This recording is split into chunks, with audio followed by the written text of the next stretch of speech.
Hola Polímata, ¿qué tal estás? Bueno, esta semana tenía preparado con Santi la cuarta entrega de la serie de Sam Harris y vamos a hablar sobre la meditación, pero en último momento no hemos podido grabar, así que he dicho, ¿qué puedo hacer con tan poco tiempo?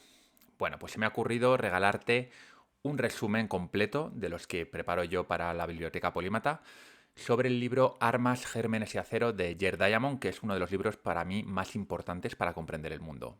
Este libro magnífico te permite comprender, entre otras cosas, por qué fue Europa la que conquistó América y no al revés.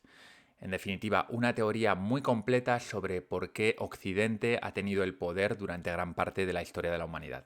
Así que sin más te dejo con este resumen, espero que te guste mucho y que te resulte interesante y como no que te anime también a leer el libro completo. Empecemos. Hola Polímata, ¿qué tal estás? Vamos con un nuevo resumen, esta vez del libro de Jared Diamond, Armas, Gérmenes y Acero. Está en la biblioteca porque, como sabes, para mí es uno de los principales libros que nos ayudan a entender las grandes desigualdades del mundo. Pero el libro va mucho más allá y si lo lees en profundidad vas a comprender muchas de las cosas que nos han traído hasta donde estamos. En un momento de la historia en el que hay tantas desigualdades, una de las preguntas más importantes que podemos hacernos es ¿por qué? Yali, uno de los muchos amigos papúes de Jared Diamond, le formuló esta pregunta hace más de 5 décadas. Y como todas las buenas preguntas, cuando se topan con grandes pensadores, germinan y arraigan. Y fue toda una suerte, para todos nosotros, que Diamond se topase con Yali ese día. Yali no preguntó exactamente por qué hay tanta desigualdad. Para ser precisos, lo que le dijo fue lo siguiente. ¿Por qué vosotros los blancos desarrollasteis tanto cargamento y lo trajisteis a Nueva Guinea, mientras nosotros, los negros, teníamos tan poco cargamento propio? La cuestión alude a esas diferencias de poder y riqueza entre países que son obvias para cualquiera que se moleste en mirar. ¿Por qué Europa conquistó América y no al revés? ¿Por qué África es tan pobre, sobre todo al sur del Sáhara? ¿Por qué muchas sociedades permanecieron como cazadoras y recolectoras mientras que otras desarrollaron la agricultura y crearon grandes ciudades y ejércitos? Por favor, no me digas que estas no son grandes preguntas. Una gran pregunta es aquella que, una vez podemos responderla, resuelve a su vez muchos otros interrogantes. Gracias a Jared Diamond y a este magnífico libro, hoy vamos a poder aliviar muchas de esas inquietudes que nos acucian, yendo a la raíz de todo. Algunos todavía creen que las diferencias entre el sur y el norte se deben a que las razas del norte son más inteligentes y trabajadoras. Aunque hoy en día eso tenga un poco de tufillo a nacionalsocialismo, no hay que descartarlo de primeras. Sabemos que todos los humanos procedemos de África, pero nada impide que los genes de distintas etnias evolucionasen por separado bajo el aislamiento, dando lugar a diferentes capacidades físicas y cognitivas. ¿Acaso no es eso lo que le pasó a caballos y cebras? ¿O a tigres y leones? Pero Diamond despacha esta tesis rápidamente, y de hecho él dice en la introducción que escribe el libro para eso, para rechazar esta tesis. Hoy sabemos que no ha pasado suficiente tiempo, ni hemos estado suficientemente aislados como para que se hayan creado razas humanas con diferencias importantes. Pese a tener distinto color de piel, ojos y rasgos faciales, el Homo sapiens es muy homogéneo genéticamente. Un africano de Namibia, un estadounidense y un taiwanés, con la misma educación y un entorno similares, son fundamentalmente iguales, igualmente capaces de filosofar, diseñar, analizar, construir, crear. Así que, descartada la tesis de las diferencias genéticas, hemos de seguir buscando. Según Diamond, el mundo moderno es el resultado de las conquistas, las epidemias y el genocidio. Cuando las sociedades de los continentes euroasiático, americano, africano y australiano se encontraron, se desató la tormenta. Los grandes vencedores, los euroasiáticos, fueron los que contaron con mejores armas y gérmenes más destructivos. Si profundizamos en la cadena causal, las siguientes preguntas que toca hacerse son: ¿por qué los euroasiáticos desarrollaron armas superiores y gérmenes más destructivos que el resto? Si el Homo sapiens tiene su origen en África, ¿por qué los africanos no aprovecharon su teórica ventaja inicial y fueron ellos los que esclavizaron a los europeos? Tras la pregunta de Yali, Diamond cayó en la cuenta de que hacía falta desarrollar una tesis convincente sobre esta superioridad moderna de Occidente, para desterrar, como he dicho antes, esa idea errónea y peligrosa de la teoría de la superioridad de la raza. Según sus propias palabras, podríamos exponer la tesis del libro en un breve párrafo. La historia siguió trayectorias distintas para diferentes pueblos, debido a las diferencias existentes en los entornos de los pueblos, no debido a diferencias biológicas entre los propios pueblos. Parte 1. Del Edén a Cajamarca.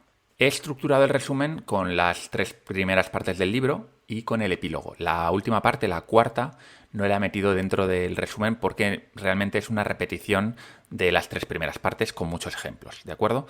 Y luego en cada una de las partes he ido metiendo algunas secciones que creo que nos permitirán seguir mejor el resumen. Son secciones que he creado de forma propia, no están en el libro, así que no las busques. En la primera parte del libro, el autor nos lleva por un apasionante recorrido a través de la historia de la humanidad. La salida de África. El Homo sapiens, como no me cansaré de recalcar, es simplemente un animal más. Hace aproximadamente 50.000 años, dio lugar a lo que conocemos como el gran salto adelante, también referido por algunos como la revolución cognitiva. Pinker, por ejemplo, la llama así, la revolución cognitiva. Este acontecimiento tuvo su origen en África y marcó un cambio significativo en la historia de la humanidad. Algo sucedió en este periodo, ya que los antepasados humanos de esa época comenzaron a elaborar joyas y herramientas de piedra de manera estandarizada. A ver, una nota al pie aquí. Esto es lo que Jared Diamond dejó escrito en el libro, pero este libro piensa que tiene 30 años. Desde entonces se han encontrado pigmentos y útiles de piedra en yacimientos mucho más antiguos. Por lo tanto, podría ser que este gran salto fuese anterior a lo que se pensaba. Se cree que el gran salto adelante vino acompañado del desarrollo del lenguaje, lo que dio una ventaja clara a estos humanos modernos que podían construir mejores armas, cooperar y coordinarse mucho mejor que cualquier otro animal. Hace 40.000 años llegaron a Europa los cromañones y se encontraron ¿con quién? Con los neandertales. Esto es muy famoso, ese choque entre diferentes especies de Homo. Eran humanos como nosotros, como ellos, pero aparentemente eran menos hábiles para las herramientas, para el desarrollo de herramientas y también para el lenguaje. Aquí meto otra nota al pie, no lo voy a hacer mucho más, no te preocupes, pero según he podido comprobar, los últimos estudios sugieren que los neandertales podrían tener un lenguaje tan sofisticado como los cromañones. La posición que mantiene Diamond, y aunque esto sigue estando poco claro, es que los cromañones tenían mejores tecnologías, lo que ayudaría a terminar con sus primos europeos. Durante los periodos glaciales previos al Neolítico, era tal la cantidad de agua de los océanos encerrada en los glaciares que el nivel del mar descendió en todo el mundo cientos de metros por debajo de su posición actual. Como consecuencia, los mares poco profundos que había entre Asia y las islas de Indonesia se convirtieron en tierra firme. Esto, te puedes imaginar, facilitó la expansión de los primeros hombres que venían de África, de Europa, de Asia, hacia Australia y Nueva Guinea. La colonización de Australia y Nueva Guinea. La colonización de Australia y Nueva Guinea estuvo marcada por 2 grandes hitos que cambiarían el futuro de la humanidad. El primero es que se construyeron las primeras embarcaciones de las que tenemos noticia. Esto fue hace al menos 40.000 años. Pese a que el espacio entre islas era entonces mucho menor que en la actualidad, seguían estando separadas por decenas de kilómetros, por lo que, para colonizar las islas, debieron construir algún tipo de balsas. El segundo hito fue que los colonizadores provocaron la primera extinción masiva de megafauna. Después de cientos de miles de años de existencia, la mayoría de grandes mamíferos de Australia y Nueva Guinea desaparecieron de forma abrupta tras la llegada de los seres humanos hace aproximadamente unos 35.000 años. A día de hoy, el mamífero más grande del continente australiano es el canguro, que no supera los 45 kilos. Pero antes del desembarco de nuestros ancestros, había canguros gigantes, marsupiales parecidos al rinoceronte, llamados diprotodontes, que llegaban a alcanzar el tamaño de una vaca, y hasta un leopardo marsupial. También habitaban en la región un ave incapaz de volar de aspecto parecido al avestruz, que podía llegar a pesar casi 200 kilos. además de algunos reptiles de impresionante tamaño, entre ellos un lagarto de 1 tonelada, una pitón gigante y cocodrilos terrestres. Lo que no sabían estos primeros habitantes de las islas del Pacífico es que la caza masiva les pasaría factura más adelante. Una explicación de por qué se produjo la extinción en Australia y no en África o Eurasia, que te habrás podido preguntar, es que los animales de estos lugares llevaban ya mucho tiempo con los humanos, habían evolucionado con ellos y habían desarrollado miedos instintivos que los pobres y desafortunados mamíferos de Australia y de Papúa Nueva Guinea no tenían. El descubrimiento del continente americano. La segunda extinción masiva de la que tenemos registros sucedió muchos milenios después, cuando el Homo sapiens cruzó el estrecho de Bering y llegó al continente americano. Aunque los investigadores no se ponen de acuerdo, parece probable que los primeros seres humanos que pusieron un pie en Norteamérica fue hace aproximadamente 12.000 años, y seguramente tardaron unos 1.000 años en expandirse hasta el sur del continente. Al igual que Australia y Nueva Guinea, América estuvo llena de grandes mamíferos. Hace unos 15.000 años, el oeste estadounidense era muy parecido a las llanuras africanas del Serengeti en nuestros días, con manadas de elefantes y caballos perseguidas por leones y guepardos, junto a miembros de especies tan exóticas como el camello, el perezoso terrestre gigante y muchos otros. Al igual que en Australia y Nueva Guinea, en América la mayoría de aquellos grandes mamíferos se extinguieron. Europa conquista América. Miles de años después de la colonización de América, tuvo lugar el mayor choque de civilizaciones de la historia.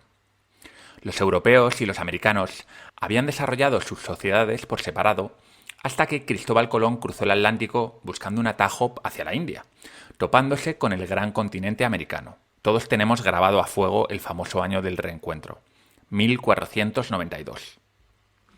El momento más dramático en las relaciones entre los europeos y los indígenas americanos fue el encuentro entre el emperador inca Atahualpa y el conquistador español Francisco Pizarro. Esto fue en la ciudad de Cajamarca, el 16 de noviembre de 1532. Atahualpa era monarca absoluto del estado más extenso y avanzado del Nuevo Mundo, el Imperio Inca, mientras que Pizarro representaba al emperador del Sacro Imperio Romano, Carlos V, o Carlos I de España, monarca del estado más poderoso de Europa. Pizarro, al mando de un variopinto grupo de 168 soldados españoles, desconocía el terreno y no contaba con más ayuda que un puñado de hombres, sus caballos y unas pocas armas. Atahualpa jugaba en casa y disponía de 80.000 soldados. Sin embargo, Pizarro capturó a Atahualpa unos minutos después de que ambos jefes se vieran, y lo tuvo encerrado durante 8 meses. Mientras tanto, obtenía el mayor rescate de la historia a cambio de la promesa de liberarlo. Después de la entrega del rescate, suficiente oro como para llenar una sala de aproximadamente 6 metros de largo por 5 de ancho y 2,5 metros de alto, Pizarro incumplió su promesa y ejecutó a Atahualpa. ¿Pero por qué capturó Pizarro a Atahualpa? Las ventajas militares de Pizarro residían en las armas, las armaduras de acero, los caballos y unos pocos arcabuces. Para enfrentarse a ellos, las tropas de Atahualpa carecían de animales en los que cabalgar y solo podían blandir palos, mazas y hachas de piedra. Algunas hachas también eran de bronce o madera. También podían lanzar piedras con hondas y tenían armaduras acolchadas. Como te puedes imaginar, estos desequilibrios en cuanto a equipamiento fueron decisivos en Cajamarca. Y no solo en Cajamarca, sino en innumerables enfrentamientos de los europeos con los indígenas americanos. Pero lo que más me impresiona de la victoria de Pizarro es que no hubo ni una sola baja entre sus hombres.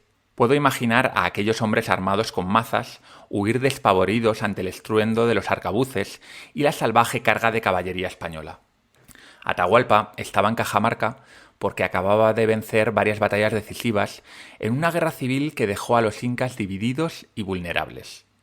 El origen del conflicto que tan astutamente aprovechó Pizarro fue una epidemia de viruela que se propagó entre los indígenas de América del Sur tras la llegada de los españoles a los territorios que ocupan hoy Panamá y Colombia. La viruela no existía en América antes de la llegada de los europeos. Esta terrible enfermedad había causado la muerte del emperador inca Huayna Cápac y su sucesor al trono en 1526. Sus muertes precipitaron la lucha por el trono entre Atahualpa y su hermano Huáscar.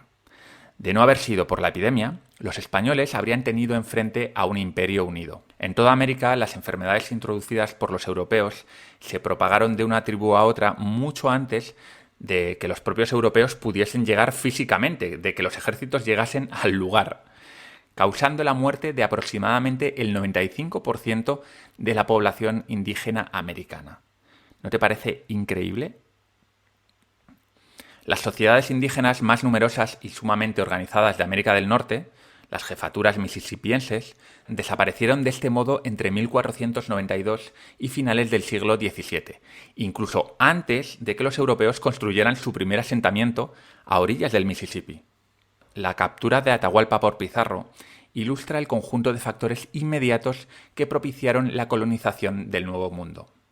Estos fueron la tecnología militar basada en las armas de fuego, las armas de acero, los caballos, las enfermedades infecciosas endémicas en Eurasia, la tecnología marítima europea que les permitió llegar hasta allí, la organización política centralizada de los estados europeos y la escritura. Pero nos queda aún la pregunta fundamental de por qué estas ventajas estuvieron del lado de los españoles en vez de los indígenas americanos. ¿Por qué no fueron los incas los que inventaron las armas de fuego y las espadas de acero? Los que montaron los caballos, los que portaban enfermedades y los que desarrollaron barcos capaces de cruzar los océanos. Pues eso lo vamos a ver en la parte 2. Parte 2. Nacimiento y difusión de la producción de alimentos. El nacimiento de la agricultura. Durante millones de años fuimos cazadores-recolectores, pero de repente, hace unos 11.000 años, algunas tribus empezaron a producir alimentos. La producción de alimentos consiste en cultivar plantas, por un lado, y cuidar del ganado. Hoy son muy pocas las sociedades de cazadores-recolectores que todavía perviven, y es probable que en las próximas décadas no quede ninguna. La producción de alimentos ha sido requisito indispensable para las armas de acero y los gérmenes. ¿Por qué? Bueno, en primer lugar porque una hectárea de tierra puede dar de comer a entre 10 y 100 veces más personas si ésta se dedica a la agricultura y la ganadería. De ahí que los pobladores que hicieron la transición pronto cogieron una ventaja crucial. A mí me parece sorprendente que, habiendo cientos de miles de especies de plantas, solo unas pocas sean comestibles. Las plantas no quieren ser comidas, así que han creado defensas poderosas en forma de espinas, venenos y sabores amargos. En cuanto a los animales, solo un puñado muy pequeño de animales ha logrado ser domesticado con éxito. Los animales no solo proporcionan alimento en forma de carne y leche, también abrigo con sus pieles, fuerza de tiro, permitiendo arar los campos más deprisa, transporte, tanto de personas como de mercancías, fertilizante, con las cacas, con las heces, y compañía, en el caso del perro, por ejemplo, que se comía, y se come en algunos países todavía, pero también servía para la caza o simplemente para la compañía en las noches oscuras. Y a veces se nos olvida que las plantas, además de alimento, también nos ofrecen el material para crear vestimentas. Tanto el lino como el algodón, por ejemplo, nos llevan vistiendo milenios. La agricultura transformó radicalmente nuestra forma de vida. El agricultor, al tener que cuidar día y noche de sus cultivos, se hizo sedentario. La mayor productividad de la tierra le permitió acumular excedentes. Al no estar todo el día armando y recogiendo campamentos, y al haber más comida, las mujeres pudieron tener más niños, por lo que aumentó la natalidad y con ella la población. Por desgracia, el exceso de alimentos pronto fue consumido por los nuevos miembros de la familia. Resultó que producían más comida, pero era menos variada porque tenían unos pocos cultivos o unos pocos animales, y por lo tanto era menos nutritiva, y además también se encontraron con que tenían más niños, así que había más gente que alimentar. Lógicamente, el paso al sedentarismo y la producción de alimentos fue muy progresiva. Durante la transición, cazar y recolectar seguían formando parte de la jornada laboral, llamémosla así. En algunas zonas muy ricas en caza, pesca y frutos, nunca se produjo el cambio, y en otras se combinaron ambas formas de vida.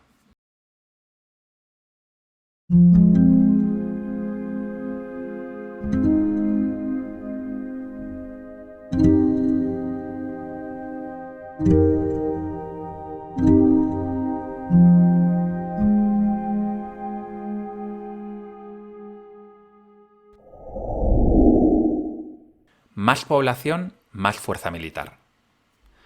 La acumulación de la producción, es decir, de riqueza, dio lugar a otra de las características de la civilización.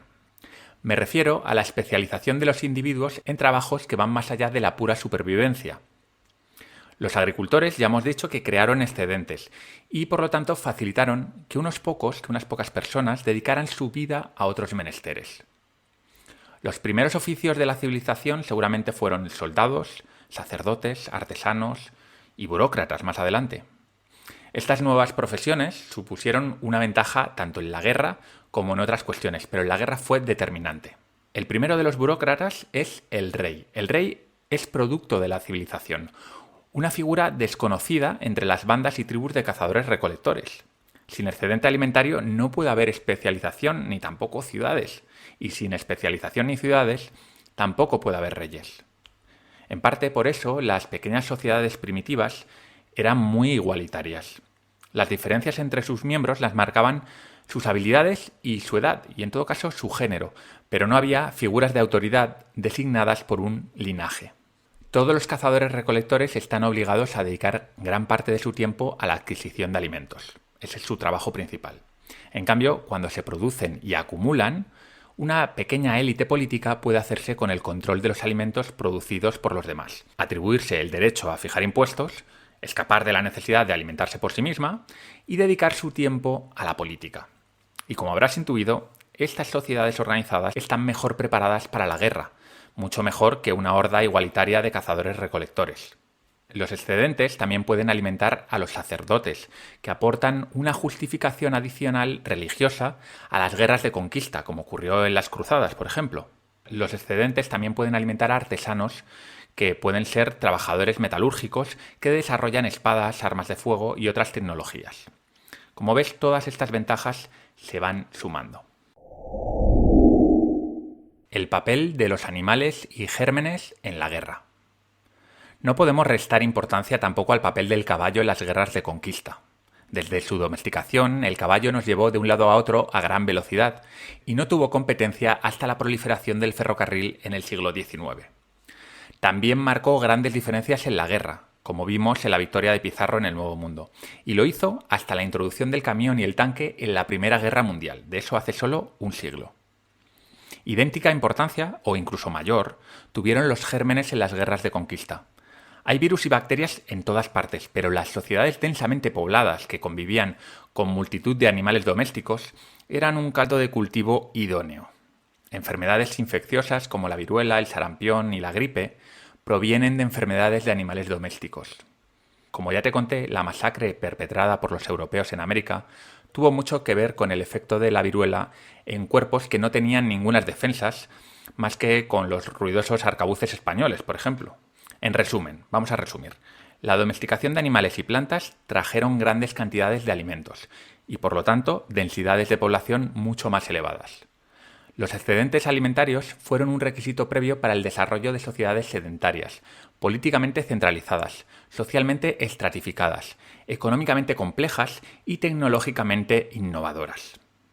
De ahí que la disponibilidad de plantas y animales domésticos explique, en última instancia, por qué los imperios, la alfabetización y las armas de acero se desarrollaron primero en Eurasia y después, o nunca, en otros continentes. Los usos militares del caballo y el camello y el poder mortífero de los gérmenes, derivados de los animales, completan la lista de los vínculos fundamentales entre la producción de alimentos y la conquista militar. El lugar de nacimiento de la agricultura. La producción de alimentos surgió de forma independiente en 5 lugares diferentes. Estos fueron el creciente fértil, China, Mesoamérica, los Andes y el este de Norteamérica. El resto de territorios que la desarrollaron, como Europa Occidental o el Valle del Indo, recibieron las semillas, los animales y el conocimiento de algunos de estos 5 puntos de origen. Evidentemente, los primeros tuvieron una ventaja frente al resto.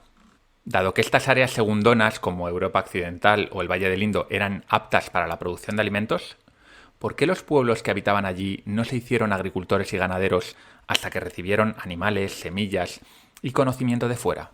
Otra pregunta importante que todo estudioso de la prehistoria se ha hecho alguna vez es la siguiente. por qué algunos cazadores-recolectores adoptaron los cultivos y animales procedentes de otros territorios, mientras que otros nunca dejaron su estilo de vida. Lo que queda de esta segunda parte del resumen lo vamos a dedicar a responder a estas preguntas. La transición hacia la agricultura y la ganadería. A pesar de la indiscutible acumulación de riquezas que proporciona la producción de alimentos, esta no se tradujo en mayor calidad de vida, más bien al contrario.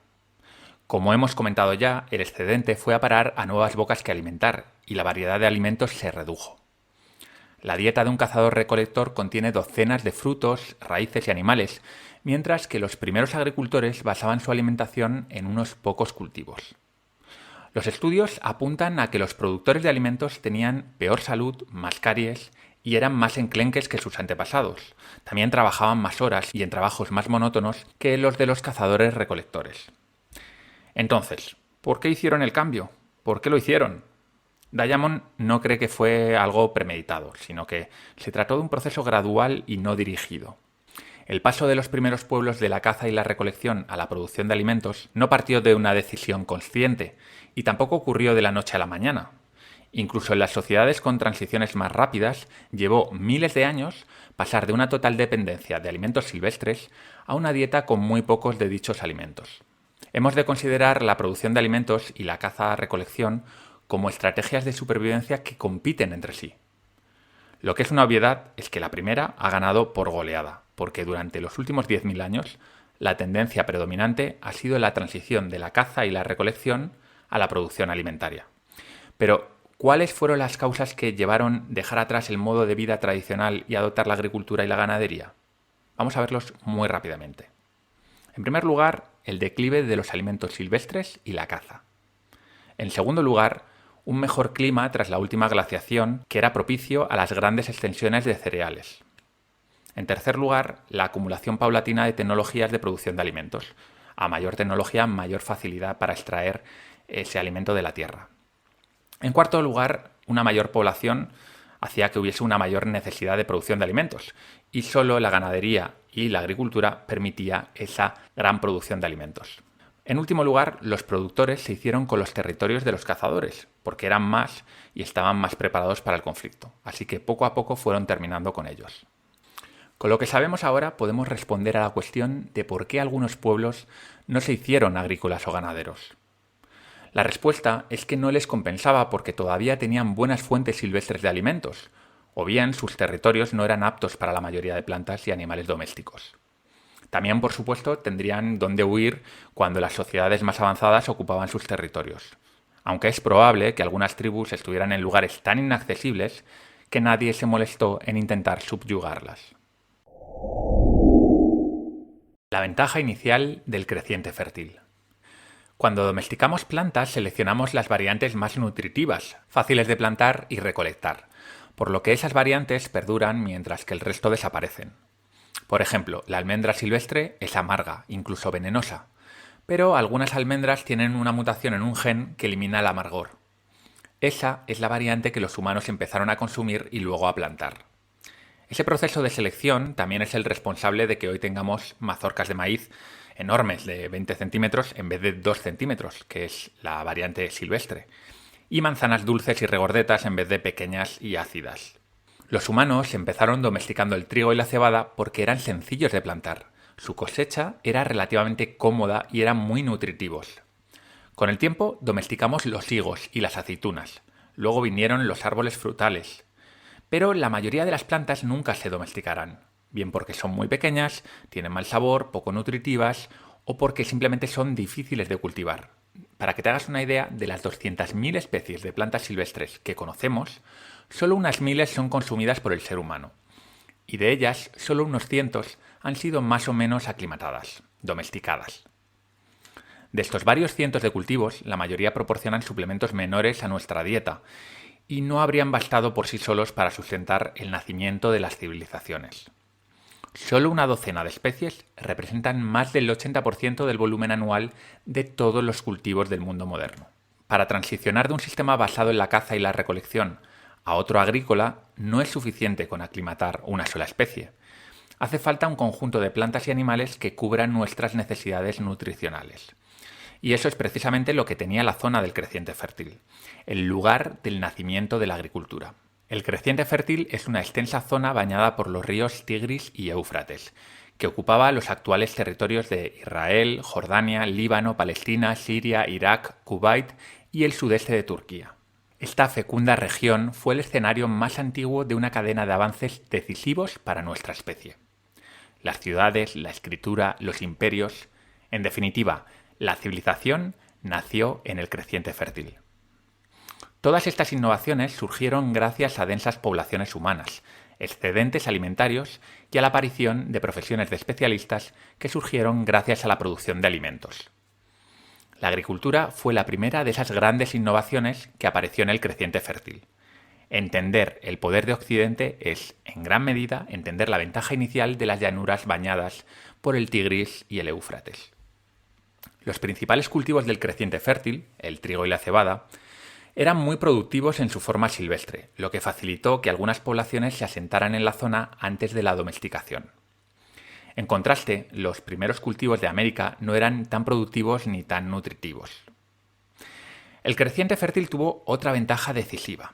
El número de animales domesticables era muchísimo mayor que en África, América y Australia. Los antepasados de la cabra, la oveja, el cerdo y la vaca vivían en la región y fueron domesticados muy prontos en la antigua Mesopotamia.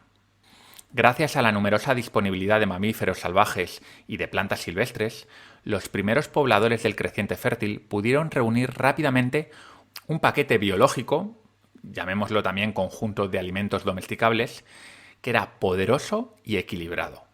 Este paquete comprendía de 3 cereales, que eran las principales fuentes de hidratos de carbono, así como de 4 leguminosas con una alta proporción de proteínas, y además se incluían 4 animales domésticos, que eran las principales fuentes de proteínas. Todo esto era complementado por el generoso contenido en proteínas del trigo. También había lino en la región, que servía como fuente de fibra y como fuente de aceite. Finalmente, miles de años después del comienzo de la domesticación de animales y la producción de alimentos, los animales también comenzaron a ser utilizados para obtener leche, lana, fuerza de trabajo y transporte. Así pues, los cultivos y los animales de los primeros agricultores de Oriente Próximo llegaron a satisfacer las necesidades económicas básicas de la humanidad: hidratos de carbono, proteínas, grasas, vestido, tracción y transporte. La desventaja de Mesoamérica. La situación en Mesoamérica ofrece un fuerte contraste. Este territorio proporcionaba solo 2 animales domesticables, el pavo y el perro, cuya producción de carne era muy inferior al de la vaca, la oveja, la cabra y el cerdo. Su planta estrella era el maíz, un cereal difícil de aclimatar y lento de desarrollar. La versión primitiva del maíz, llamada teosinte, no era más grande que el dedo meñique del pie.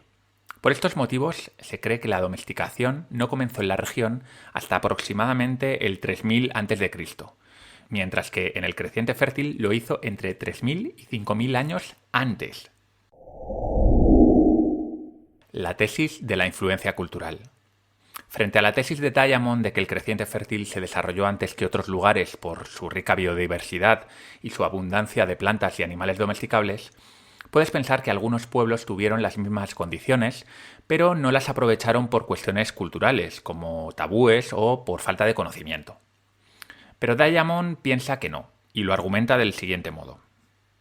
Los estudios antropológicos indican que pueblos de cazadores-recolectores eran y son enciclopedias andantes de historia natural. Es decir, que son capaces de nombrar más de 1000 especies vegetales y animales y disponen de un conocimiento detallado de las características biológicas, la distribución y los usos posibles de esas especies. En esta ocasión voy a dejar que sea el propio autor quien desarrolle la tesis.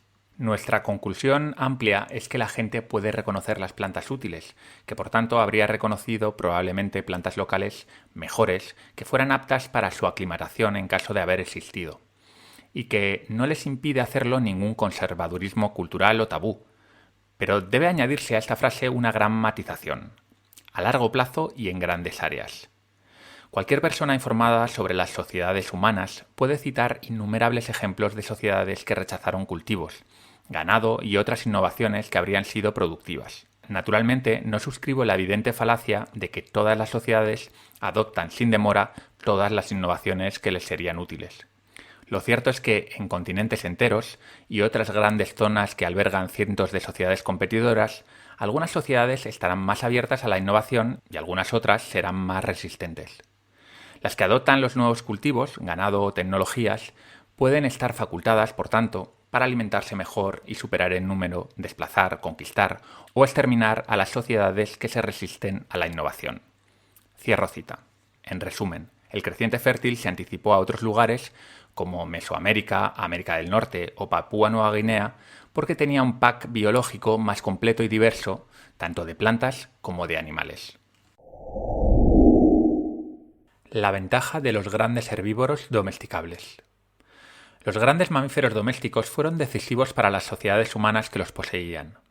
Además de carne rica en proteínas, proporcionaban productos lácteos, fertilizantes, transporte terrestre, cuero, vehículos de asalto militar, tiro para el arado y lana, además de los consabidos gérmenes que mataron a pueblos que no habían estado expuestos previamente a estos animales. Ya hemos hablado sobre el sorprendente bajo número de herbívoros grandes que son aptos para la domesticación. Solo 14 fueron domesticados antes del siglo XX. Ahora vamos a profundizar un poco en el tema.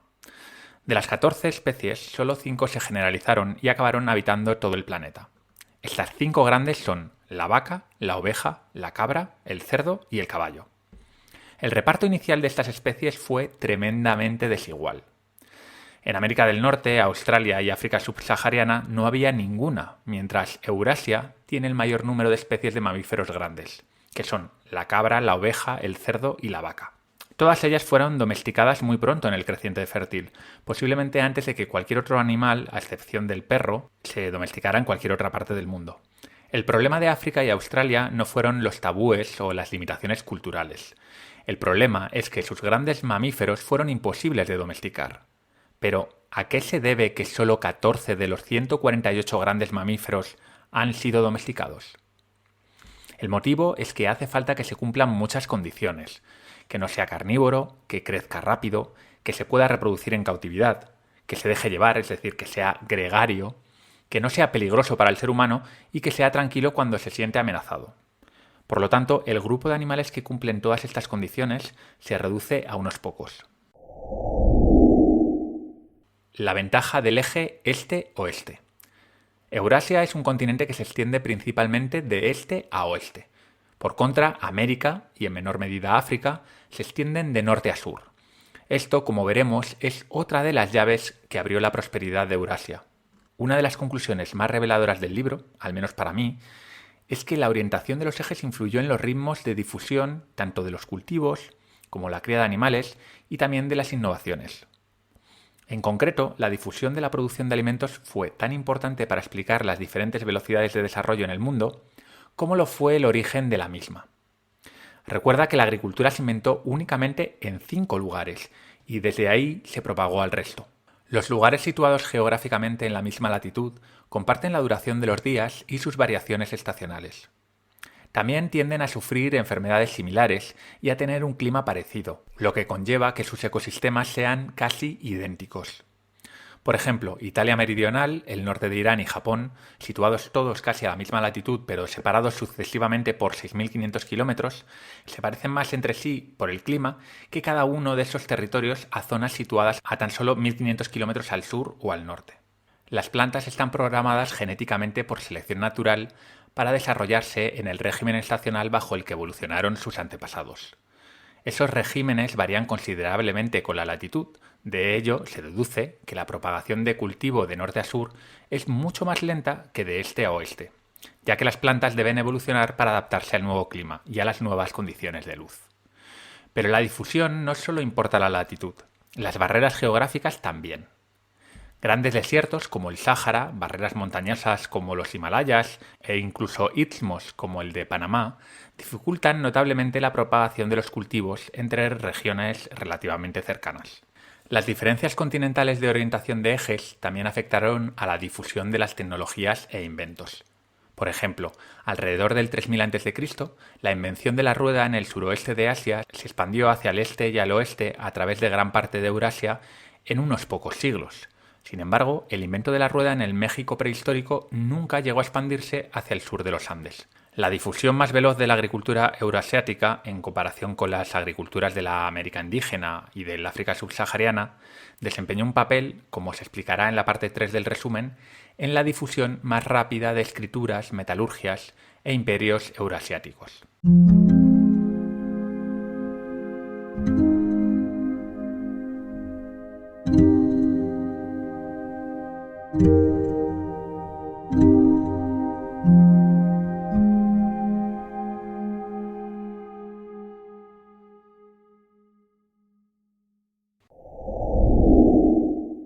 Parte 3. De los alimentos a las armas, los gérmenes y el acero.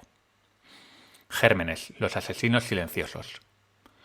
Los agricultores se impusieron a los cazadores no por su fuerza o habilidad individual, sino por la fuerza del número. Y esto ocurrió gracias a la mayor productividad por hectárea de la agricultura, que hizo aumentar radicalmente la población y la densidad de las sociedades agrícolas y ganaderas.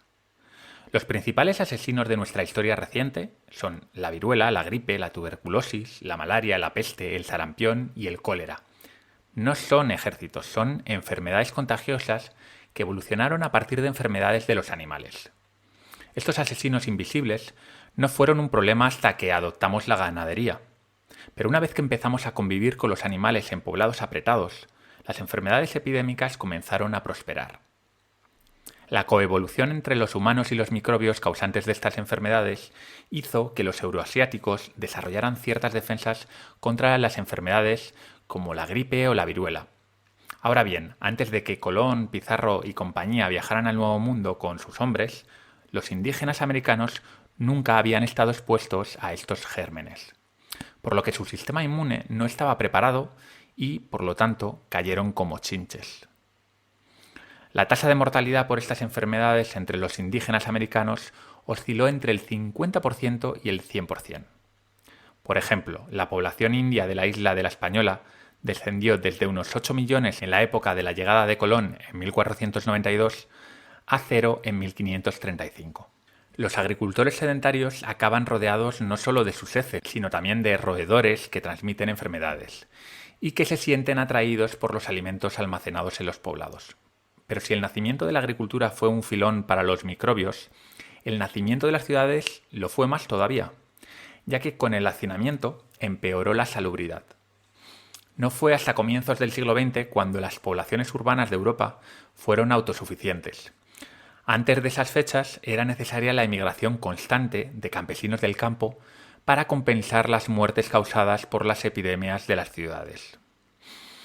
Otro filón para los gérmenes fue el desarrollo de rutas comerciales mundiales, que en la época romana unían Europa, Asia y el norte de África. Es indudable que los europeos desarrollaron una gran ventaja en armas, tecnología y organización política sobre la mayoría de los pueblos no europeos a los que conquistaron. Pero esta ventaja por sí sola no explica cómo, en un principio, tan pocos inmigrantes europeos llegaron a sustituir a tan grandes proporciones de la población autóctona de América y también de algunas otras partes del mundo.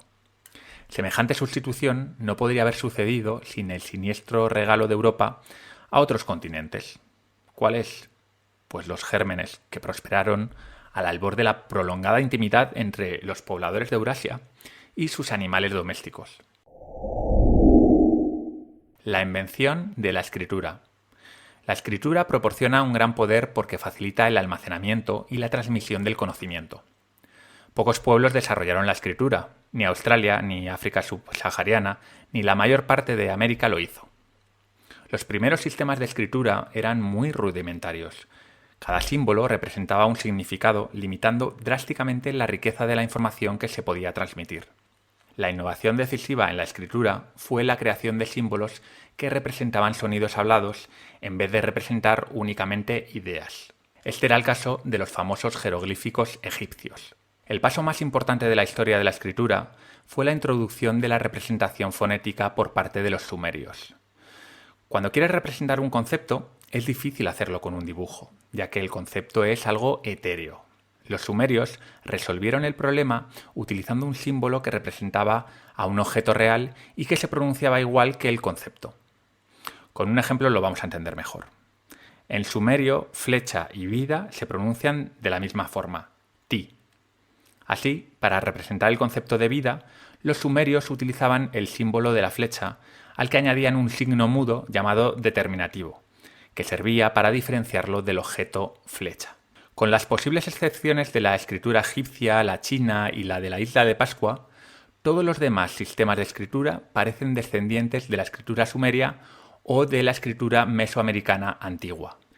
Una razón de que hubiera tan pocos orígenes independientes de la escritura es la gran dificultad que entrañaba su invención.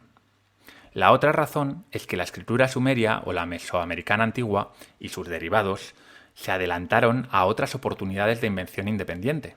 Que una sociedad desarrollara la escritura dependía de dos cuestiones: que le resultase útil y que pudiera mantener a escribas especializados. Muchas sociedades humanas cumplían estos requisitos, por ejemplo, la India, Creta o Etiopía. Pero los sumerios y los primitivos mexicanos fueron los primeros en desarrollarla. Y una vez inventada, la escritura se difundió rápidamente a otras sociedades, antes de que pasara el tiempo suficiente para que las desarrollaran por sí mismas. La escritura solo surgió independientemente en el creciente fértil, México y probablemente China, precisamente porque estas fueron las primeras zonas donde surgió la producción de alimentos. Una vez inventada la escritura en estos lugares, se difundió, mediante el comercio, la conquista y la religión, a otras sociedades que tenían economías y organizaciones políticas semejantes. No fue un puñado de grandes hombres. Dado que fueron los primeros en inventar la escritura y otras tecnologías, podríamos llegar a pensar que la ventaja histórica de los euroasiáticos podría deberse a que son más inteligentes que otras sociedades. Pero ya dijimos al principio del resumen que esto no es así. ¿Qué otras teorías alternativas hay que expliquen los hechos? Bien, una muy famosa y con apoyos es la de los grandes hombres. Dice que la historia nos ha dotado de un puñado de mentes brillantes que cambiaron las cosas. Thomas Edison, los hermanos Wright, James Watt, Johannes Gutenberg. Otra posibilidad es que no fueran tan importante la aparición de estas mentes extraordinarias como la apertura a la innovación de los estados que las vieron nacer. Sin embargo, Diamond se separa un poco de dichas tesis. Según él, la mayoría de inventos fueron el fruto de personas inquietas enredando sin ningún plan ni objetivo concreto. Una vez paridas, estas ideas, estos inventos, estas creaciones, buscaban una utilidad y no al revés. Es decir, que sus creadores no sabían de antemano a dónde llegaría su invento ni cómo sería utilizado. La mayor parte de los avances tecnológicos de los tiempos modernos siguieron este patrón, desde el aeroplano y el automóvil, pasando por el motor de combustión interna, la bombilla eléctrica, fonógrafo, transistor, etc. Veamos un ejemplo. El vehículo de motor es una tecnología cuyas aplicaciones hoy nos parecen obvias. Sin embargo, cuando fue inventado no había demanda para él. Cuando Nikolaus Otto construyó su primer motor de combustión interna en 1866, los caballos habían satisfecho las necesidades de transporte desde hacía casi 6.000 años. Como complemento, hacía décadas que venían mejorando los ferrocarriles con tracción a vapor. Vamos, que no había escasez de caballos ni la gente estaba descontenta con los ferrocarriles. La máquina de Otto era insegura, pesada y demasiado grande, así que no parecía que tuviese ninguna ventaja sobre los caballos.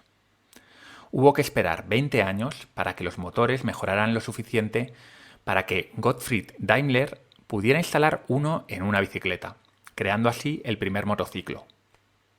En 1905, los vehículos de motor todavía eran juguetes poco fiables y muy caros, reservados únicamente para ricos. Y no fue hasta la Primera Guerra Mundial cuando los militares llegaron a la conclusión de que necesitaban camiones. Los carruajes de caballos fueron sustituyéndose poco a poco a lo largo de las primeras décadas del siglo XX en las ciudades de países industrializados. Otro indicio que contradice la teoría de los grandes genios es que cuando indagamos en la historia de las invenciones, como la máquina de vapor, caemos en la cuenta de que, lejos de ser obras singulares de una mente brillante, son el resultado de docenas de pequeñas innovaciones previas que inspiran y ayudan al creador que da el nombre al invento. James Watt concibió la idea de su propia máquina de vapor en 1763 mientras procedía a reparar un modelo de la máquina de vapor de Newcomen, inventada 57 años antes. A su vez, la máquina de Newcomen siguió a la del inglés Thomas Savery, que había patentado en 1698, y que vino después de la diseñada por el francés Denis Papin, hacia 1680. Esta tuvo precursores en las ideas del científico holandés Christian Huygens y otros. Y es que todos los inventos modernos, adecuadamente documentados que tenemos, pueden relacionarse con historias parecidas a esta. Entonces, ¿el panorama mundial habría cambiado mucho si estos grandes genios no hubieran existido? Según Diamond, la respuesta es un rotundo no. Todos los inventores famosos reconocidos han tenido predecesores y sucesores suficientemente capacitados que han ido introduciendo sus propias innovaciones. En palabras llanas, si no hubiese sido uno, habría sido otro. La conclusión es que la tecnología se desarrolla por acumulación más que por actos heroicos aislados, y encuentra la mayoría de sus aplicaciones después de haber sido inventada, en vez de haber sido inventada para una necesidad prevista. El viaje de las tecnologías. Exploraremos ahora otra pregunta pertinente en este punto del resumen. ¿Qué hace que sociedades en zonas geográficas similares tengan ritmos de innovación diferentes? Resumiendo mucho, las razones son las siguientes. La esperanza de vida larga ha permitido a los inventores acumular conocimientos técnicos con paciencia y seguridad. La economía, la protección de los derechos de propiedad, las oportunidades de formación técnica y las actitudes ideológicas también han desempeñado un papel importante en el impulso o la restricción de la innovación. Además, la guerra, la administración centralizada, el clima y los recursos ambientales han influido, para bien o para mal, en el desarrollo tecnológico. La combinación única de todos estos factores en cada sociedad ha moldeado su trayectoria tecnológica a lo largo de los siglos. Pero para disfrutar de una innovación no es necesario contar con un entorno propicio y un puñado de mentes brillantes. Las ideas, al igual que los cultivos, no suelen ser de invención local, sino que son tomadas de otras sociedades. Siempre que un invento útil arraiga en una sociedad, tiende luego a propagarse, y lo hace de dos modos diferentes. El primero es el pacífico. Las sociedades cercanas se enteran de la existencia del invento y lo adquieren para disfrutar de sus beneficios. El segundo modo es la absorción. En unas pocas ocasiones, las innovaciones dan ventajas determinantes a las sociedades que las desarrollan por primera vez. No pocas veces utilizan sus nuevas ventajas para conquistar o someter a sus vecinos. La historia de la tecnología es un proceso autocatalítico continuo, es decir, un proceso que gana velocidad con el tiempo ya que se impulsa a sí mismo. Recuerda ahora los bucles de retroalimentación positiva de los que nos hablaba Donella H. Meadows y de los que también hablaba Sean Carroll. La razón principal por la que ocurre esto es que los nuevos avances se construyen sobre la resolución previa de problemas más simples. En esta larga historia de desarrollo tecnológico exponencial, hay dos hitos que destacan sobre el resto. El primero tuvo lugar hace entre 100.000 y 50.000 años. Se cree que en este periodo tuvo lugar un cambio en nuestros cerebros que nos permitió usar un lenguaje articulado y desarrollar el pensamiento abstracto y simbólico. Algunos historiadores le llaman a este momento la revolución cognitiva. Los frutos de esta revolución fueron las herramientas de hueso, los útiles de piedra para usos concretos y los útiles mixtos. El segundo salto tuvo lugar los primeros milenios posteriores al 13.000 a.C. Las pequeñas sociedades prehistóricas empezaron a establecerse permanentemente, primero en pueblos y luego en ciudades. Para ello, la mayoría fueron adoptando la producción de alimentos agrarios y o ganaderos. La vida sedentaria de agricultores y ganaderos fue decisiva para la historia de la tecnología, porque permitía que la gente dejase de vagar de aquí para allá y acumulase posesiones y excedentes alimentarios. La producción de alimentos fue un requisito previo para la aparición de nuevas profesiones, de nuevos profesionales, individuos que no necesitaban plantar su propio trigo ni criar sus propias ovejas. Esto les liberó para dedicarse a otros menesteres como pensar, planificar, inventar, construir, rezar, etc. Como ya habrás deducido, la tecnología se desarrolla con mayor rapidez en extensas regiones productivas con grandes densidades de población humana, donde proliferan las mentes ociosas que pueden dedicar su tiempo a crear. Con lo que sabemos, podemos entender mejor por qué la tecnología se desarrolló a gran velocidad en el continente euroasiático y no tanto en los demás. La orientación este-oeste y la ausencia de grandes barreras geográficas facilitó el viaje de las ideas. Lo cierto es que no es tan importante quién innova, sino lo rápido que viajan esas innovaciones. La gran densidad de población del creciente fértil, propiciada por una temprana producción de alimentos, fue la mezcla de ingredientes perfecta para la especialización y la innovación. Estas nuevas ideas viajaron sin demora por gran parte del continente. Distintos niveles de organización política. Hace 5 siglos, menos del 20% de la superficie de la Tierra estaba delimitada por fronteras de estados burocráticos regidos por leyes. Hoy en día, todo el planeta, a excepción de la Antártida, está dividida de ese modo. A la vista de los hechos, la combinación de grandes estados y religión ha resultado ser muy exitosa. Junto con los gérmenes y los avances técnicos, son dos de las causas próximas de la superioridad histórica de Occidente. Pero, ¿cómo surgieron los grandes estados y las religiones? Bien, pues lo vamos a ver. Hordas. Hasta hace 11.000 años, los seres humanos vivíamos mayoritariamente en hordas, también llamadas bandas. Eran de entre 5 personas y 80 personas. Las hordas suelen ser nómadas, no tienen jerarquías fuertes, ni tampoco tienen especialización del trabajo, más allá de la otorgada por el sexo y la edad. Son fundamentalmente igualitarias y en ellas no hay instituciones formales, leyes ni contratos. Los pueblos que aún viven en bandas lo hacen porque viven en territorios donde no hay suficientes recursos naturales para sustentar a una población más numerosa. Además, probablemente no tengan acceso suficiente a plantas y animales domesticables para poder aumentar su producción de comida, es decir, no les queda otro remedio. Tribus. El siguiente nivel de organización es la tribu, que supera los 100 miembros, algunas incluso los 1000. La organización tribal surgió hace unos 13.000 años en el creciente fértil. Para conseguir semejante agrupación de personas, hizo falta la producción de alimentos, o al menos un territorio especialmente rico en recursos. El cambio del clima, tras la última glaciación, y el desarrollo de tecnologías, junto con la disponibilidad de buenos cereales como el trigo y la cebada, es lo que impulsó las primeras tribus en Oriente Próximo. Como las hordas, las tribus también carecen de burocracia, de fuerza policial e impuestos. Su economía se basa en intercambios recíprocos entre individuos o familias, en vez de en la redistribución de los tributos pagados a una autoridad central. La especialización económica es muy limitada. Faltan especialistas artesanos a tiempo completo y todos los adultos sanos, incluido el líder, llamado normalmente hombre grande, participan en el cultivo, la recolección y la caza. Las tribus tienen un sistema de gobierno informal y hasta cierto punto igualitario. La toma de decisiones es comunitaria. El llamado hombre grande no obtiene el título por herencia ni por designación divina, sino que se lo debe a sus capacidades y no impone, sino que lo que hace es buscar la colaboración entre el resto de la tribu. Es como un facilitador. Un forastero recién llegado a una tribu sería incapaz de adivinar quién es el hombre grande porque vive en el mismo tipo de cabaña, viste de la misma indumentaria y tiene los adornos que tienen los demás. Dado que la tribu carece, pues, de especialistas económicos, también carece de esclavos, porque no hay empleos especializados de baja categoría para que los desempeñen los esclavos. Jefaturas. En el siguiente escalafón de la agrupación humana está la jefatura. En la tribu prácticamente todo el mundo se conoce y muchos son parientes y amigos.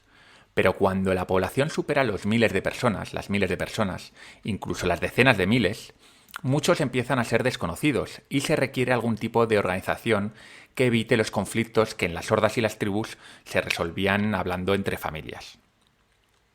Con el nacimiento de las jefaturas, hace unos 7.500 años, la gente tuvo que aprender por primera vez en la historia cómo encontrarse con extraños cada día sin intentar matarlos.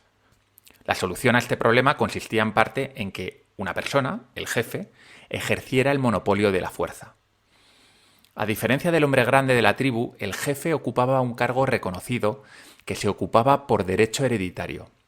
En vez de la anarquía descentralizada de la asamblea de aldea, el jefe era una autoridad centralizada permanente. Tomaba todas las decisiones importantes y tenía el monopolio sobre la información decisiva, como por ejemplo qué jefe vecino era especialmente amenazador. A diferencia de los hombres grandes, los jefes podían ser reconocidos a distancia por rasgos distintivos visibles, como un gran abanico en la espalda en la isla de Rennell, en el Pacífico suroccidental.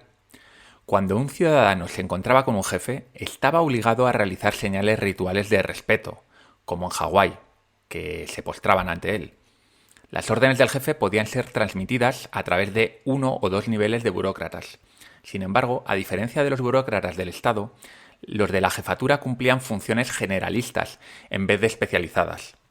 En el Hawái polinesio, los mismos burócratas recaudaban tributos, supervisaban el regadío y organizaban las peonadas para el jefe, mientras que en las sociedades estatales disponían de recaudadores de impuestos especializados, gerentes de distrito de aguas y consejos de reclutamiento. Cada uno de esos burócratas se dedicaba a una cosa. Mientras que en las tribus los diferentes linajes y clanes tienen el mismo poder, en la jefatura el linaje del jefe se alza sobre los demás. Las jefaturas tienen esclavos porque los burócratas necesitan muchas personas a su cargo y usualmente las consiguen capturándolas en incursiones. Las jefaturas también empiezan a usar la redistribución. ¿Esto qué significa? Pues que los burócratas recolectan la cosecha primero y luego la redistribuyen entre el pueblo. Cuando una parte de esos recursos empieza a ser consumido por los propios burócratas, aparecen los impuestos. Los jefes ya no solo exigen bienes, es decir, parte de la cosecha, también exigen trabajos comunales para hacer obras públicas como canales y tumbas. En este punto debería quedarte claro que las jefaturas presentan el dilema central que tienen todas las sociedades que no son igualitarias ni descentralizadas. En el mejor de los casos pueden ser beneficiosas, ya que proporcionan servicios costosos que serían difíciles de obtener individualmente. En el peor, operan como cleptocracias, transfiriendo la riqueza de las clases bajas a las élites. La distinción entre un cleptócrata y un líder sabio, entre un ladrón y un benefactor público, es principalmente de grado. Se reduce a cuánto del tributo recolectado de los productores queda en manos de la élite y cuánto los ciudadanos comunes valoran los usos públicos a los que se dirigen los impuestos redistribuidos. Hagamos un breve paréntesis aquí, porque el nacimiento de las jefaturas nos expone a una cuestión clave en la historia de la civilización. ¿Qué debe hacer una élite para conseguir el apoyo popular al tiempo que sigue manteniendo una forma de vida más cómoda que el pueblo llano? Los cleptócratas de todas las épocas han recurrido a una mezcla de 4 soluciones. La primera, desarmar al pueblo y armar a la élite. Esto es mucho más fácil en nuestros días de armamento de alta tecnología que en las épocas antiguas en las que las armas eran básicamente lanzas y palos. La segunda, hacer felices a las masas mediante la redistribución de gran parte de los tributos recibidos. Este principio fue tan válido para los jefes hawaianos como lo es a día de hoy para los políticos estadounidenses. En tercer lugar, utilizar el monopolio de la fuerza para promover la felicidad. ¿Cómo se hace esto? Manteniendo el orden público y reprimiendo la violencia. Se trata, potencialmente, de una ventaja grande y subestimada de las sociedades centralizadas sobre las no centralizadas. La última fórmula de los tecnócratas para conseguir el apoyo público consiste en construir una ideología o religión que justifiquen la cleptocracia. Y aquí vamos con la cuarta, que es construir una ideología o religión que justifique la cleptocracia. Las hordas y las tribus tenían ya creencias sobrenaturales. Eso ha sido así desde que el hombre es hombre. Del mismo modo que lo tienen las religiones modernas, pero las creencias sobrenaturales de las hordas y las tribus no servían para justificar la transferencia de la riqueza ni para mantener la paz entre individuos no relacionados. Cuando las creencias sobrenaturales obtuvieron estas funciones y se institucionalizaron, se transformaron en lo que llamamos una religión. Las jefaturas, de manera distintiva, desarrollan una ideología que sirve como base para una religión establecida, la cual respalda la autoridad del jefe. El jefe puede desempeñar roles duales como líder político y sacerdote en una sola figura, o bien respaldar a un grupo separado de sacerdotes que tiene la tarea de proporcionar una justificación ideológica para las acciones de los jefes. Como resultado, una parte significativa de los tributos recolectados se destina a la construcción de templos y a otras estructuras públicas relacionadas con la religión. Estas obras funcionan como centros para la religión oficial y como símbolos visibles del poder detentado por el jefe. Además de justificar la transferencia de riqueza a los cleptócratas, la religión institucionalizada reporta otros 2 importantes beneficios a las sociedades centralizadas. En primer lugar, la ideología o religión compartida ayuda a resolver el problema de cómo han de vivir juntos los individuos no emparentados sin matarse unos a otros, proporcionándoles un vínculo no basado en el parentesco. En segundo lugar, da a la gente una motivación, distinta del interés genético. ¿Para qué? Para que sacrifique su vida en nombre de otros. A costa de algunos miembros de la sociedad que mueren en las batallas, la sociedad en su conjunto se hace mucho más eficaz para conquistar otras sociedades o para resistir los ataques.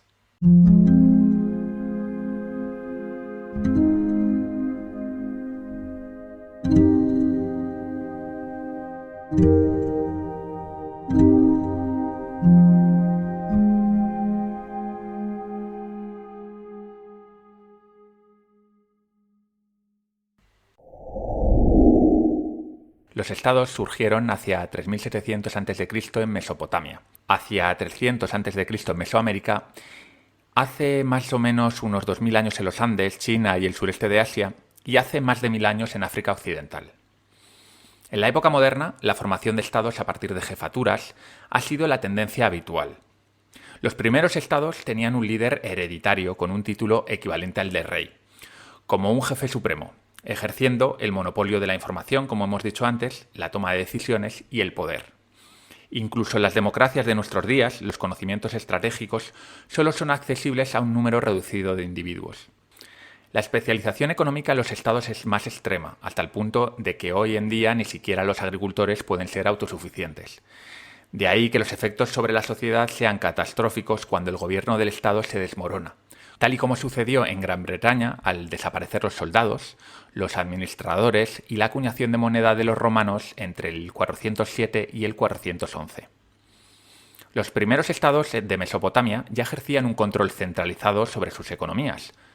Sus alimentos eran producidos por 4 grupos especializados: los productores de cereales, los ganaderos, los pescadores y los hortelanos, de cada uno de los cuales el Estado tomaba la producción y a cada uno de los cuales entregaba los suministros, como si fuesen comunistas, vamos. También lo hacían con las herramientas y con los alimentos que necesitaba cada uno de esos grupos. Muchos de los primeros estados, quizá la mayoría, adoptaron la esclavitud en una escala muy superior al de las jefaturas. Esto no se debió a que las jefaturas mostrasen una disposición más bondadosa hacia los enemigos derrotados, sino que se debió a la mayor especialización económica que tenían los estados, con una producción en masa y más obras públicas que exigían mayor mano de obra. Los estados se diferenciaron de las jefaturas de varias formas. La fundamental es que se organizan de acuerdo con líneas políticas y territoriales, no con las líneas de parentesco que definían a las hordas, las tribus y las jefaturas sencillas. Por otra parte, las hordas y las tribus están formadas por un solo grupo étnico y lingüístico, la mayoría de las jefaturas también. Pero los estados, por contra, suelen ser multiétnicos, son demasiado grandes, por lo tanto abarcan muchas culturas. En la elección de los burócratas se tiene en cuenta la capacidad y la formación, además del parentesco. Ya no va todo a dedo, sino que se coge realmente gente preparada. Y esto ocurre porque, al aumentar la complejidad, el reto de gestión debe ir acompañado de habilidades que te permitan enfrentar a esa nueva complejidad. Además de contar con armas y números superiores, las jefaturas y los estados tienen otras 2 ventajas en la guerra. En primer lugar, la toma de decisiones centralizada permite concentrar tropas y recursos de manera eficiente.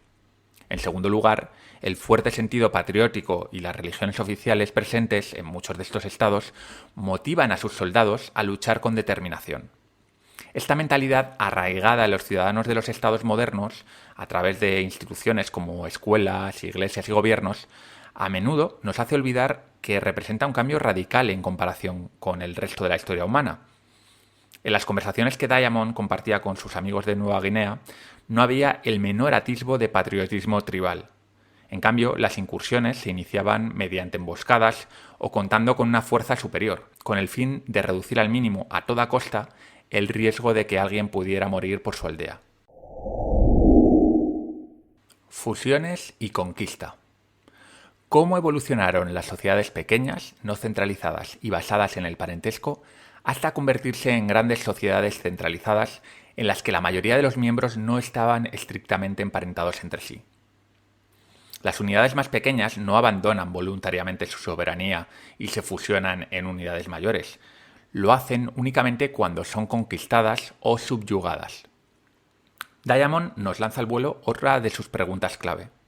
¿Cómo podemos saber que la organización de la horda o de la tribu no funciona para las sociedades formadas por cientos de miles de personas. Como hemos dicho antes, una de las funciones de las jefaturas y estados es el mantenimiento del orden y la paz a través del monopolio de la fuerza. Sin ese poder coactivo centralizado, los conflictos empiezan a proliferar. Además, cuando la población crece, los sistemas de gobierno informales empiezan a hacer aguas y se vuelven poco eficaces. Los estados solucionan esto mediante la centralización del poder y la creación de grandes burocracias. Pero la centralización del poder abre la puerta a los parásitos, que buscan satisfacer sus propias necesidades usando dicho poder. Las guerras o las amenazas de guerra han desempeñado un papel fundamental en las fusiones de todas las sociedades. Las guerras, incluso entre simples hordas, han sido un hecho constante de la historia humana. ¿Por qué entonces no hubo conquistas y fusiones hasta hace 13.000 años?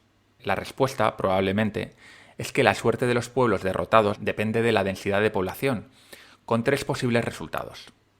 Cuando las densidades de población son muy bajas, como suelen suceder en las regiones ocupadas por hordas de cazadores-recolectores, los supervivientes de un grupo derrotado solo tienen que alejarse.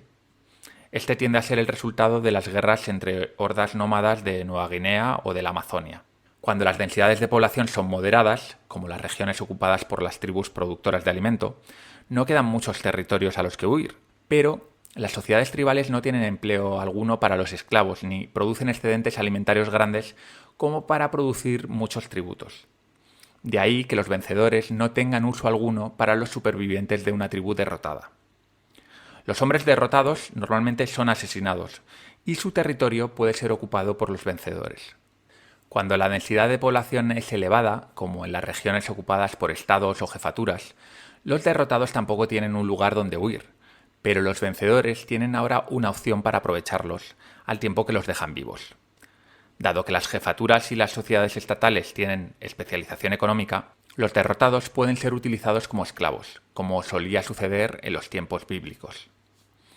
Alternativamente, dado que muchas de estas sociedades disponen de sistemas intensivos de producción de alimentos, capaces de producir grandes excedentes, los vencedores pueden dejar vivos a los derrotados, pero privarlos de su autonomía política, obligándoles a pagar tributos regularmente. Este ha sido el resultado habitual de las batallas asociadas a la fundación de estados o imperios durante toda la historia escrita. El libro contiene una cuarta parte, pero no voy a entrar a resumirla porque no hay nuevo contenido en ella. Lo que hace Diamond en la última parte del libro es ilustrar con todo tipo de ejemplos la tesis que ha ido desarrollando durante las 3 primeras. Así que si te interesa entrar en detalle en ejemplos muy concretos, léetela tranquilamente, pero en el resumen no voy a entrar ahí. Epílogo. Respondiendo a Yali. En el epílogo el autor se lanza a responder la pregunta de su amigo Yali. Cito: Yo le diría a Yali: las asombrosas diferencias entre la historia a largo plazo de los pueblos de los distintos continentes no se han debido a diferencias innatas entre los propios pueblos, sino a diferencias en sus respectivos medios. Supongo que si las poblaciones de la Australia aborigen y de Eurasia pudieran haberse intercambiado durante el Pleistoceno, los aborígenes australianos serían quienes hoy ocupasen la mayor parte de América y Australia, además de Eurasia, mientras que serían los euroasiáticos originarios quienes habrían de verse reducidos ahora a fragmentos de población oprimidos en Australia. Cierro cita. Las diferencias entre Eurasia y Australia tienen que ver, en primera instancia, con la disponibilidad de animales y plantas domesticables. La primera tuvo abundancia y la segunda no.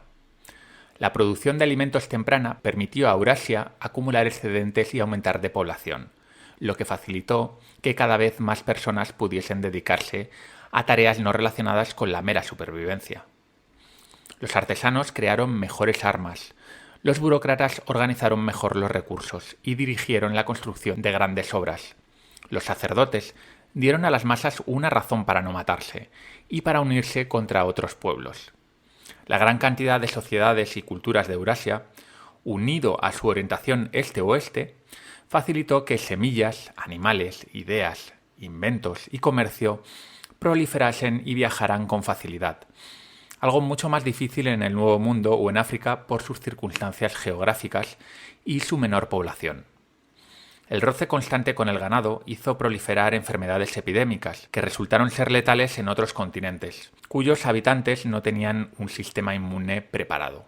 Todos estos factores fueron clave para que Asia, y sobre todo Europa, colonizaran el mundo entero y llegaran a la Edad Moderna con una ventaja considerable sobre África, América y Australia. ¿Por qué Europa ganó la partida? En esta última parte del libro, el autor intenta dar una breve explicación de por qué Europa Occidental y no Oriente Medio o China terminaron haciéndose con el poder en la era moderna.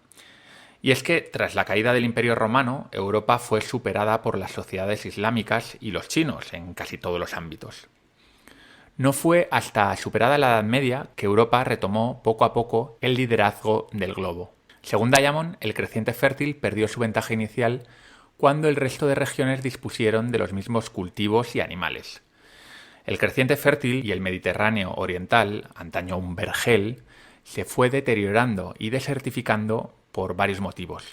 En primer lugar, por la tala masiva que se utilizaba para liberar espacios para la agricultura. También las bajas precipitaciones y el pastoreo excesivo empeoró todavía más el problema. Pero, ¿y por qué Europa Occidental no sufrió la misma suerte? Voy a dejar que Diamond te lo explique. Europa septentrional y occidental evitaron esta suerte no porque sus habitantes fuesen más inteligentes, sino porque tuvieron la buena suerte de vivir en un entorno mucho más sólido, con un nivel de precipitaciones muy superior en el que la vegetación vuelve a crecer rápidamente. Gran parte de Europa septentrional y occidental puede seguir albergando una agricultura intensiva y productiva en nuestros días, 7000 años después de la llegada de la producción de alimentos. Cierro cita. Pero entonces, ¿qué es lo que pasó con China? ¿Por qué China no se alzó como el líder mundial? China era la mayor potencia del mundo en 1450. Esto hay mucha gente que no lo sabe, pero es así. El problema es que uno de sus mayores puntos fuertes se convirtió en su mayor punto débil. En esa época, Europa Occidental era un crisol de pequeños estados que se creaban y desaparecían continuamente, cada uno con su propia idiosincrasia.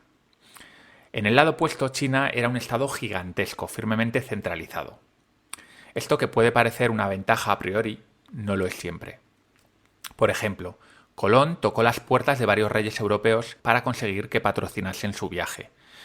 Varias veces obtuvo un no por respuesta, pero finalmente tuvo éxito. Un supuesto Colón chino solo habría tenido una puerta a la que llamar. En palabras de Diamond, la corte china decidía de vez en cuando poner fin a otras actividades. Además de a la navegación ultramarina, abandonó el desarrollo de una compleja máquina de hilar propulsada por agua. Retrocedió cuando estaba al borde de una revolución industrial en el siglo XIV. Demolió o prácticamente abolió los relojes mecánicos después de estar a la cabeza del mundo en fabricación de relojes. Y abandonó los ingenios mecánicos y la tecnología en general a partir de finales del siglo XV. Estos efectos potencialmente perjudiciales de la unidad han estallado de nuevo en la China moderna, especialmente durante la locura de la revolución cultural de las décadas de 1960 y 1970, cuando por una decisión de unos cuantos dirigentes cerraron todos los sistemas escolares del país durante 5 años. Cierro cita. Esta comparativa entre la diversa Europa y la centralizada China ilustra la antifragilidad de la primera y la fragilidad de la segunda. Ya lo decía Taleb en Antifrágil cuando hablaba de las bondades del sistema político suizo. Al haber más diversidad, se prueban más cosas y aquello que funciona acaba siendo adoptado por el resto. Sin embargo, si solo tienes una bala y fallas, entonces te pasa lo que le pasó a China. La historia como ciencia. Vamos terminando, chicos y chicas. En este monumental libro, Jared Diamond trata la historia no solo como a una narradora rigurosa de eventos clave a lo largo del tiempo, que es como se suele pensar que es la historia o que es el objetivo de la historia, sino que la trata como una ciencia que extrae principios generales de patrones históricos. Aunque las ciencias históricas comparten características con las ciencias naturales, tienen desafíos particulares debido a la naturaleza única y compleja de los eventos históricos. Veamos algunas de estas diferencias. En las ciencias naturales, como la física y la química, el método principal es el experimento de laboratorio, donde se manipulan variables y se obtienen datos cuantitativos. Sin embargo, en las ciencias históricas, los experimentos de laboratorio no suelen ser una opción, digamos que nunca lo son, lo que requiere la utilización de métodos como la observación, la comparación y los experimentos naturales. Las ciencias históricas se centran en comprender cadenas de causas inmediatas y últimas. Esto contrasta con las ciencias naturales, donde tales conceptos pueden carecer de significado en la mayoría de los casos. Las ciencias naturales suelen enfocarse en predecir el comportamiento futuro de un sistema, mientras las ciencias históricas tienen bastante difícil hacer predicciones precisas debido a la enorme complejidad y singularidad de los eventos históricos. En las ciencias naturales, los sistemas suelen ser uniformes y pueden formularse leyes deterministas universales. En contraste, en las ciencias históricas, la singularidad y la influencia de numerosas variables hacen que solo se puedan establecer tendencias estadísticas. Gerd Diamond concluye que las dificultades que enfrentan los historiadores son similares a las de otros campos históricos y que el método comparativo y los experimentos naturales son útiles para abordar estos desafíos. Y el hecho de que los métodos utilizados por las ciencias históricas sean diferentes y menos precisos que los de las ciencias naturales no las degrada como ciencia. Quizás la confusión es que se suele asociar el método científico con laboratorios y experimentos controlados, cuando en realidad no hay un método científico, sino muchos métodos científicos, cada uno adecuado a los retos de cada área del saber. Y aquí termina el resumen de Armas, Gérmenes y Acero del magnífico Gerd Diamond. Este es un libro denso, como habrás visto si tú lo has leído completamente, pero que cuando haces una relectura, o espero que cuando hayas escuchado este resumen, realmente digas, uy, estoy ante algo importante, estoy ante una obra que va a marcar mi forma de pensar a partir de ahora. Eso espero. Hasta pronto. Bueno, Polímata, pues si has llegado hasta aquí es porque realmente estabas interesado en este libro. Es un resumen, como ves, bastante completo, pero siempre merece la pena leer este magnífico libro, uno de los 50 libros más importantes para comprender el mundo, de los que, bueno, hemos analizado en la Biblioteca Polímata. Vamos por el libro número 20, así que si te suscribes ahora a la Biblioteca Polímata tienes 20 libros con sus reseñas, sus resúmenes, las charlas, etcétera, etcétera. Y luego también tienes un grupo de Telegram donde estamos 250 personas hablando de estos libros, haciendo retos y bueno, muchas otras cosas. Sobre todo un lugar donde puedes hablar sin tapujos sobre el tema que te apetezca de una manera sosegada y de una manera racional. Así que te espero en la Biblioteca Polímata. Ya sabes, si no estás seguro, suscríbete un mes, pruébala y si no te gusta, te desuscribes. Sin más, soy Iván Muñoz de Bustillo. Esto ha sido un capítulo más de Polímatas. Hasta pronto.